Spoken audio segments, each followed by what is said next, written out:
بسم اللہ الرحمن الرحیم۔ فن قرأت کے بعد اصطلاحی الفاظ کی تشریح سماعت کریں۔ مد، حرف مد یا حرف لین کو 2 گنا 3 گنا یا اس سے زیادہ بڑھا کر پڑھنا اسے مد کہتے ہیں۔ مد کی کئی قسمیں ہیں، مثلا مد متصل، مد منفصل، مد لازم، مد عارض، مد لین لازم، مد لین عارض اور مد بدل۔ یہ مد بدل قرأت سبع اور عشرہ کے اندر آپ پڑھیں گے۔ مد بدل حرف مد سے پہلے حمزہ ہو، جیسے آمنا، ایمانن، اوتو وغیرہ۔ مد لین متصل حرف لین کے بعد حمزہ ایک کلمہ میں ہو، جیسے شیئن، سوئن وغیرہ۔ قصر مد کے مقابل میں اس کا اطلاق ہوتا ہے۔ حروف مد اور لین کو ان کے اصلی مقدار سے پڑھنا، یعنی 1 الف کے برابر۔ ادغام، اس کی تفصیل آپ نے روایت حفص میں پڑھ لی ہوگی، لیکن قرأت سبع اور عشرہ کے اندر ایک خاص اصطلاح ہے، اسے آپ سماعت کر لیں۔ ادغام کی 2 قسمیں ہیں، ادغام کبیر اور ادغام صغیر۔ ادغام صغیر آپ نے پڑھ لیا ہے، ادغام کبیر قرأت سبع میں پڑھیں گے۔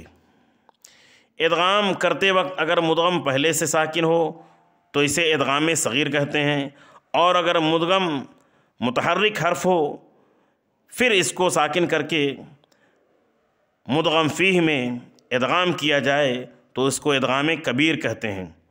اور ادغام کبیر ابو عمرو بصری کے راوی سوسی کے لیے مخصوص ہے۔ اخفا، اس کی تعریف آپ نے روایت حفص میں خوب اچھی طرح سے پڑھ لی ہے۔ ہاں، بعض وقت اخفا کو اختلاس کے معنی میں استعمال کیا جاتا ہے۔ صلہ، ضمہ اور کسرہ کو اس قدر بڑھانا کہ ضمہ واو مدہ اور کسرہ یا مدہ ہو جائے تو اس کو صلہ کہتے ہیں۔ نقل، حمزہ کی حرکت ما قبل والے حرف ساکن کو دے کر حمزہ کو حذف کر دینا، اسے نقل کہتے ہیں۔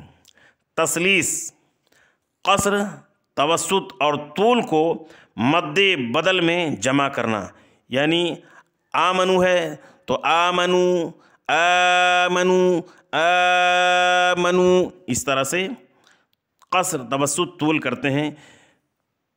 ان تینوں وجہوں کو مد بدل میں جمع کرنا۔ اور تثلیث مدنی کے دوسرے راوی ورش کے لیے مخصوص ہے۔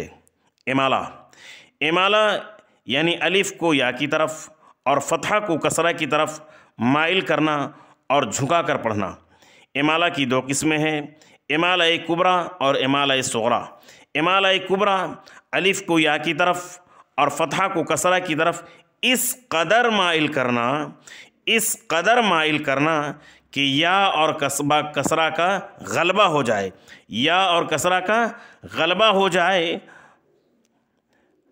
تو اس کو امالہ کبریٰ کہتے ہیں۔ جیسے موسیٰ سے موسے، عیسیٰ سے عیسے، اس طرح سے۔ امالہ صغریٰ الف کو یا کی طرف اور فتحہ کو کسرہ کی طرف اتنا کم مائل کرنا کہ الف اور فتحہ کا غلبہ رہے، جیسے موسیٰ، ہوا، عیسیٰ، اس طرح سے۔ امالہ صغریٰ کو بین اللفظین اور تقلیل بھی کہا جاتا ہے۔ امالہ یہ فتح کی ضد ہے۔ تحقیق، تحقیق حمزہ کو اس کے مخرج اور صفات کے ساتھ اس طرح ادا کرنا کہ حمزہ کی صفت ضغطہ ادا ہو جائے، اسے تحقیق کہتے ہیں۔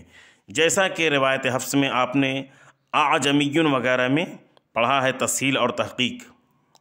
تسہیل، حمزہ کو حمزہ اور حرف کے درمیان پڑھنا، حمزہ کو حمزہ اور حرف کے درمیان پڑھنا، اور بعض وقت تسہیل کو مطلق تغییر بھی کہا جاتا ہے۔ ادخال، ادخال دو حمزہ کے درمیان الف زیادہ کرنا، اور کبھی مد بول کر اس سے ادخال بھی مراد لیا جاتا ہے۔ اختلاس، دو تہائی حرکت ادا کرنا، اسے اختلاس کہتے ہیں۔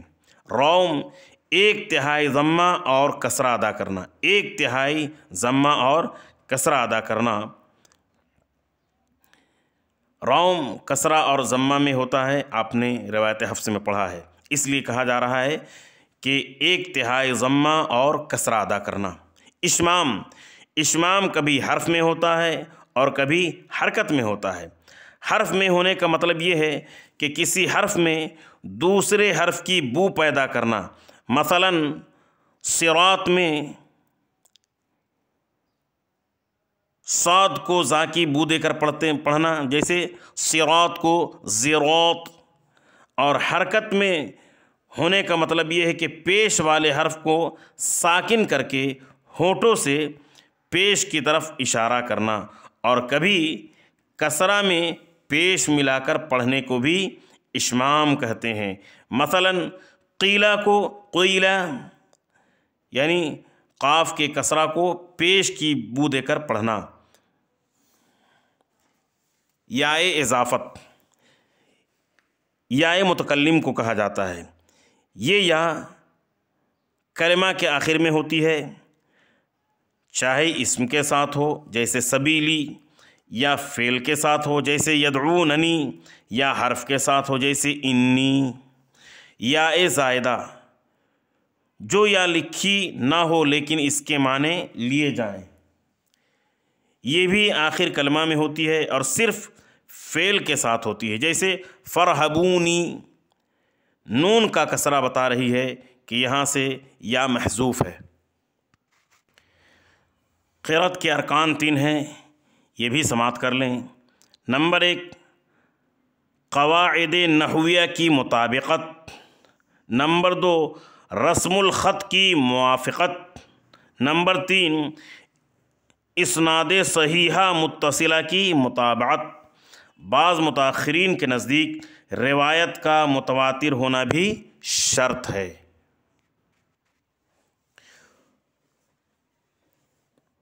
قراء اور فقہا کے اختلاف کا فرق۔ فقہا کا اختلاف اجتہادی ہوتا ہے اور قرأت کا اختلاف روایتی ہوتا ہے۔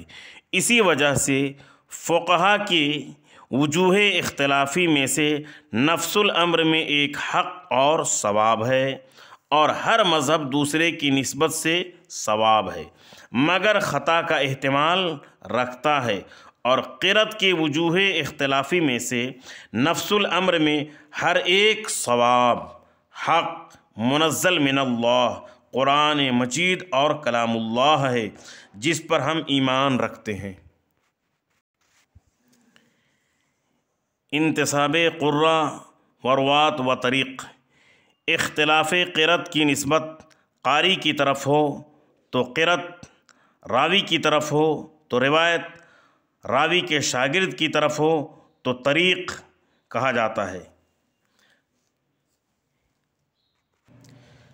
لہذا جو اختلاف قراء و روات اور طریق سے ثابت ہو، جن اختلافی وجوہ پر تمام قراء کرام کا اتفاق نہ ہو، اس کو خلاف واجب کہتے ہیں، جیسے مد بدل کی وجوہ ثلاثہ یعنی قصر، توسط، طول۔ اس قسم کے تمام اختلافات کا جمع الجمع میں پڑھنا واجب اور ضروری ہے۔ جن اختلافی وجوہ پر تمام قراء کرام کا اتفاق ہو وہ خلاف جائز ہے، جیسے مد عارض کی وجوہ ثلاثہ، طول، توسط، قصر۔